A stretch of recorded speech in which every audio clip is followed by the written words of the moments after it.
এসেছি যে পিঠে, আমার দিদি কালকে পিঠে বানিয়েছে। তো দেখো দিদি জামাইবাবু দুজনে এসে পিঠে নিয়ে পিঠে আমাকে বলছে খেয়ে দেখ কেমন হয়েছে।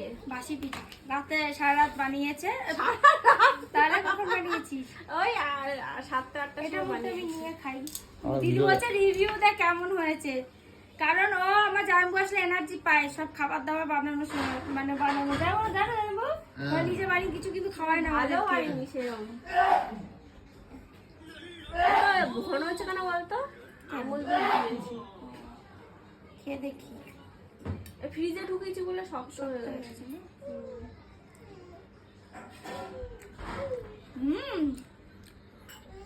মজা। আমি মজা কথাটা বলি কারণ বাংলাদেশে অনেকে আমি ভিডিও দেখি ওরা খেয়ে দে বলে অনেক মজা, তাই আমিও একটু আনন্দ করেই বলি মজা। তোমরা আবার বলবে কত কি ঠিক নেই। অনেক টেস্ট হয়েছে, খেতে ভালো হয়েছে।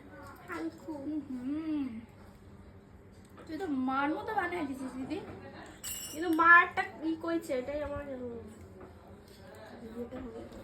দারুণ দারুণ।